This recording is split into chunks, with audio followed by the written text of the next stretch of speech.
ప్రిలారా, ultimate statement ఇస్తున్నా, final statement for this message. అరే సూర్యుడిని గూర్చి నేను ఏదేదో చెప్పి అది అక్షరాలు తీసుకోనక్కర్లేదు, దాంట్లో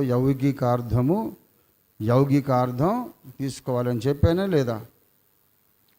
అలా ఎందుకు తీసుకోవాలి అంటే, ఇప్పుడు వినండి అందరూ కూడా, దయచేసి శ్రద్ధగా వినండి.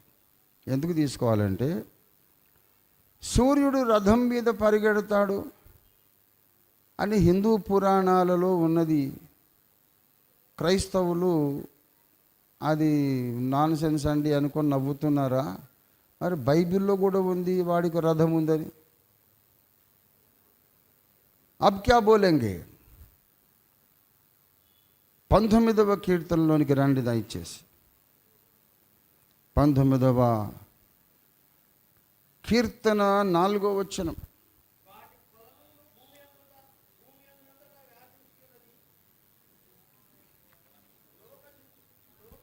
వాటి కొలనూలు భూమి యందంతటా వ్యాపించి ఉన్నది, లోక దిగంతముల వరకు వాటి ప్రకటనలు బయలువెలుచును. వాటిలో ఆయన సూర్యునికి గుడారం, అతడు తన అంతఃపురములో నుండి అదుగో అంతఃపురములో నుండి బయలుదేరు. ఎవరున్నారు? సూర్యుడు ఉన్నాడు. సూర్యుడు పరిగెత్త నుల్లసించున్నట్లు తన పదమునందు పరుగెత్త ఉల్లసించుచున్నాడు. అతడు ఆకాశమున ఈ దిక్కు నుండి బయలుదేరి తిరిగి వచ్చుచున్నాడు. మరి ఇదంతా హిందూ పురాణం లాగుంది.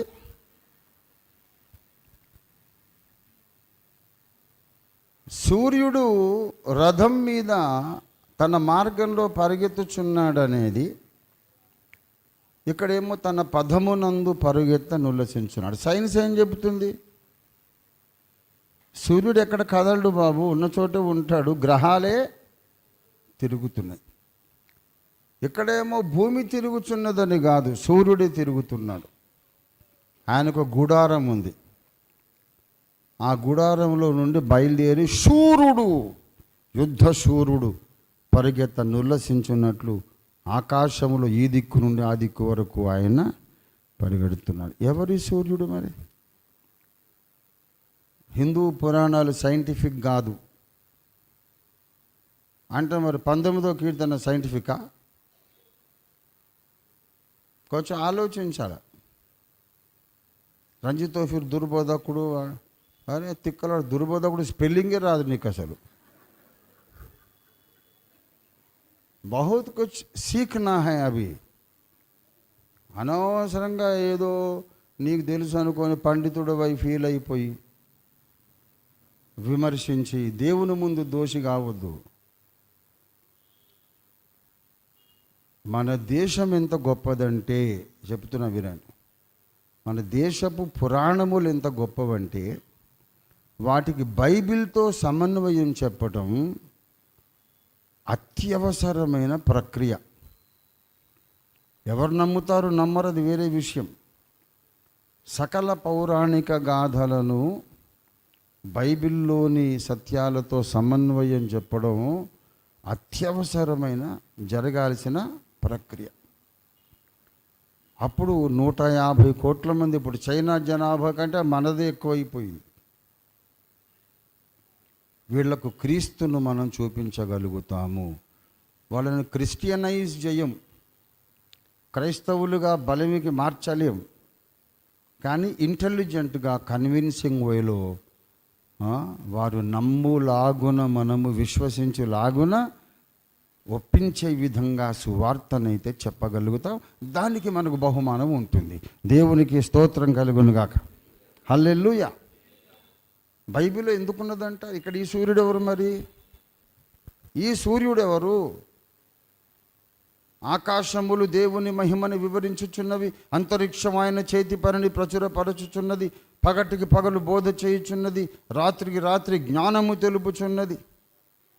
వాటికి భాష లేదు, మాటలు లేవు, వాటి స్వరము వినబడదు, వాటి కొలనులు భూమి ఎందంతటా. ఎంత ప్రవచన కీర్తన అండి ఇది. రాత్రికి రాత్రి జ్ఞానాన్ని. ఏంటది రాత్రి అంటే ఏంటి అడగండి, ఏ పండితుడిని అడగండి, వేద పండితుడిని, బైబిల్ కాలేజ్ ప్రొఫెసర్ని అడగండి. రాత్రి ఏంటిది సార్, రాత్రి ఏంటిది సార్, దానికి దీనికి జ్ఞానాన్ని బోధించడం ఏంటిది సార్ అంటే, ఏమో బాబు మాకు తెలియదు అంటాడు. నీకు ఎందుకయ్యా రెవరెండు డాక్టరు తోకలు ఎందుకు వెనక నీకు అంటే, ఏమో let us not break our heads పోనీలా అంటాడు. బైబిలును ఇప్పటిదాకా క్రైస్తవ సంఘ నాయకత్వమే అర్థము చేసుకోలేదు. పగటికి పగలు ఏం చేస్తుందట, బోధ చేయుచున్నది, రాత్రికి రాత్రి మళ్ళీ వాటికి మాటలు లేకుండానే ఒక రాత్రితో మాట్లాడుతుంది, ఒక పగలుతో, without words, wordless preaching. What a beautiful song. నేను ఇప్పుడు అన్ని విషయాలు చెప్పను, రాత్రి తెల్లారి రేపు అవుతుంది, నువ్వు నీ క్లుప్త ప్రసంగం తగలబడిపోను అంటారు అందరు జనాలు. కానీ అద్భుతమైన మధురమైన ప్రత్యక్షతలు ఉన్నాయి అక్కడ. ఇవన్నీ చెప్పి అక్కడ వాటిలో ఆయన సూర్యునికి గుడారము వేశాను. అంటే రాత్రికి రాత్రి జ్ఞానము తెలుపుచుండగా, పగటికి పగలు బోధ చేయుచుండగా, వాటి కొలనులు అంటే మెజరింగ్ థ్రెడ్ భూమి ఎందంతటా వ్యాపించి ఉన్నది. ఈ ప్రక్రియ జరుగుచుండగా వాటి యందు, ఈ రాత్రి యందు, ఈ పగలు యందు ఆయన సూర్యునికి ఒక గుడారము వేశాడు. సూర్యునికి గుడారం ఎవరు? జ్ఞానము తనకు నివాసము కట్టుకున్నది. నీతి సూర్యుడు కట్టుకున్న నివాసమే దేవుని సంఘం, క్రైస్తవ సమాజం. దేవునికి స్తోత్రం కలుగునుగాక. ఆయన సంఘములో నుండి బయలు వెళ్ళి లోకమంతటా సంచారం చేసి మళ్ళీ వస్తాడు. మిమ్మల్ని పిలిచిన పిలుపును చూడుడి. మీలో లోకరీతిని బలవంతులు, ఘనులు, గొప్ప వంశం వారెవరిని దేవుడు ఎన్నుకోలే. జ్ఞానులను సిగ్గుపరుచుటకు లోకములో ఉండి వెర్రి వారిని ఆయన అనూరుడు అంటే వాడే, ఏది చేతగానోడు వాడిని కూర్చోబెట్టుకొని సర్వజనులు ఎందుకు చప్పట్లు కొడుతున్నారు? దోమలు వచ్చినా? దేవునికి స్తోత్రం, హల్లెలూయా. అది దేవుని బిడ్డలారా, ఇలాగా పురాణ కథలన్నిటినీ బైబిల్లో ఉన్నటువంటి మాటలతో మనం సమన్వయం చెయ్యాలి. ఈ సమన్వయం చేయడం ద్వారా ఏం జరుగుతుందో చెప్పండి. క్లుప్త ప్రసంగం దీర్ఘం అయిపోతుంది, అంతేనా?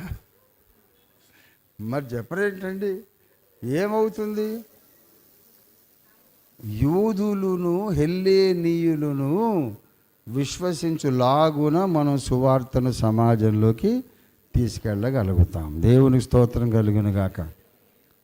I really love them. నాకు ఎంత ప్రేమ అంటే, TV5లో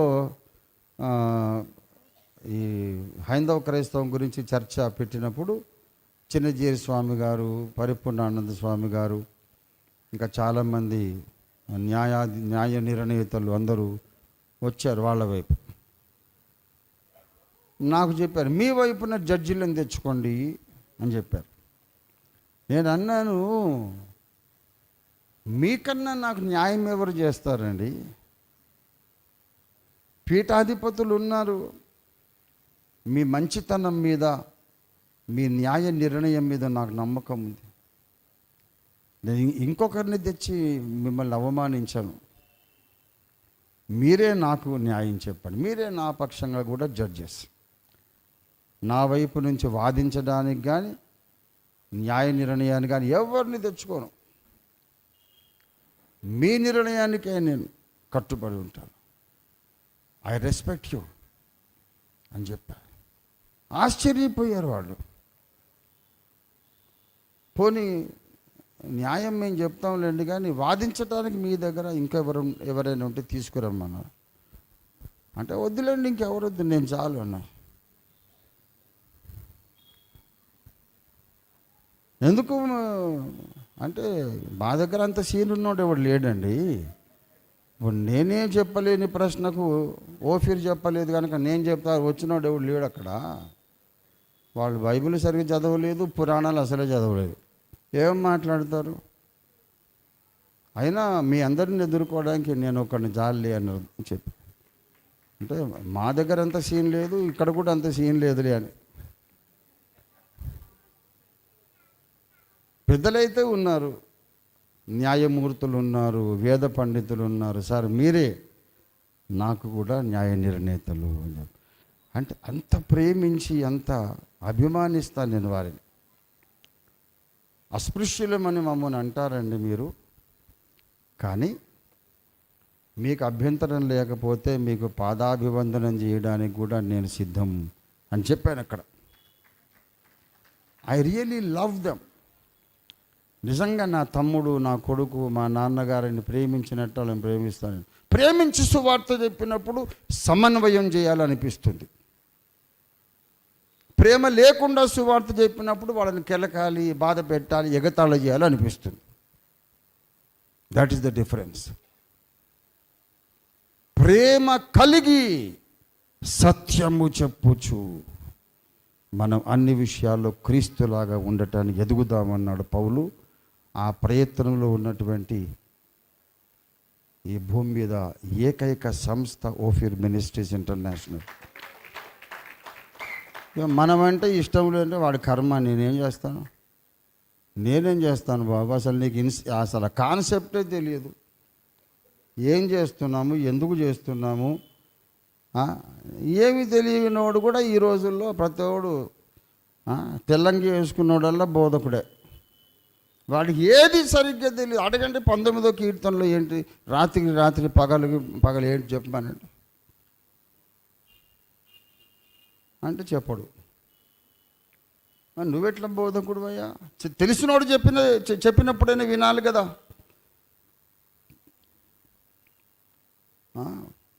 ఒకడు మంచి తనకు తెలియదట, ఒకడు చెప్తేనే వినడాడు. అట్లాంటి వానికి ఎవడు పిల్లనియరు. సంబంధాలు మాట్లాడి పెళ్ళిళ్ళ పేరయ్యా ఒక అబ్బాయిని తీసుకొచ్చాడు. ఏ అబ్బాయి మంచోడేనా, మా అమ్మాయిని ఇవ్వచ్చు అంటే మంచోడేనండి, కానీ ఒక చిన్న ఇబ్బంది ఉంది అన్నాడు. మంచోడే కానీ అంటావేంటి, మళ్ళీ సిగరెట్ తాగుతాడంటే చచ్చ అట్లాంటి అలవాట్లు లేవండి కానీ అన్నాడు పేరయ్య. సిగరెట్ లేదైతే ఇంకేమైనా మందు తాగుతాడేమైనా? కాదండి, అబ్బాబే చాలా మంచోడు, అట్లాంటివి మందు అట్లా పాడలవాట్లు కానీ కొంచెం అని నసుకుతున్నాడు. ఏమన్నా వేశ్యాగమనం ఉందా, తిరుగుతాడా? అబ్బాబే అస్సలు అటువంటివి లేవండి, చాలా ఉత్తముడు కానీ అన్నాడు. అరే ఏది లేదంటే మళ్ళీ కానీ అంటావేంటయ్యా, ఏంటో చెప్పు అంటే ఆఖరికి చెప్పాడు. ఏ అలవాట్లు లేవు, సిగరెట్ కానీ, బ్రాండీలు, విస్కీలు కానీ, ఏ వ్యభిచారము కానీ ఏమీ లేదండి. వాడు సర్వోత్తమ రావండి, చాలా మంచోడండి. కానీ ఒకటే ప్రాబ్లం ఏంటంటే మంచి వాడికి తోచదు, ఇంకొకరు చెప్తే వినడు. అంటే అమ్మాయి తండ్రి అన్నాడట, 1-2 అలవాట్లు ఉన్నోడికని ఇస్తాను కానీ ఏడికి మాత్రం పిల్లనివ్వను, తీసుకుపోని ఆయన నువ్వు వద్దు, నీ సంబంధం వద్దు. ఇవాళ చాలామంది సోకాళ్ళు క్రైస్తవ నాయకులు అలా ఉన్నారు.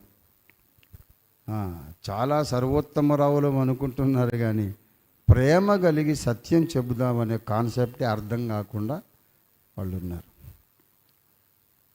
కానీ నా బిడ్డలకు నేను చెప్పుకుంటున్నాను. ఇప్పుడు నేను చెప్పిన దాంట్లో ఏమన్నా సెన్స్ ఉందంటారా లేదా? సమన్వయం చెప్పడం ద్వారా ప్రయోజనం ఉందా లేదా? కావలసింది ఎగతాళి కాదు, పరస్పర ఖండన మండనలు కాదు, పరస్పర విమర్శలు కాదు. కావలసింది ఏమిటి? సమన్వయం. చెప్పడం ద్వారా 2 ప్రయోజనాలు ఏంటి చెప్పండి? మొట్టమొదట, అటువంటి ఇన్ఎక్స్ప్లెయినబుల్ థింగ్స్ బైబిల్లో కూడా ఉన్నాయి, వాటికి ఒక ఎక్స్ప్లెనేషన్ దొరుకుతుంది. రెండవదిగా, క్రీస్తును ద్వేషించేవారు కూడా ఒక్కసారి కల్వరి గిరి వైపు, గొల్గొతా కొండ వైపు చూడగలుగుతారు. ఈ 2 ప్రయోజనాలు. దాని కొరకు మనం అహాన్ని చంపుకొని ఎవరిని అవమానించకుండా ప్రేమ కలిగి సత్యం చెబుతూ మన శేష జీవితాన్ని గడుపుదాం. దేవుడు మన దేశమును దైవ జ్ఞానముతో నింపాలనేది నా తపన. అందుకే నేను తపస్సు చేస్తున్న 46 సంవత్సరాలుగా.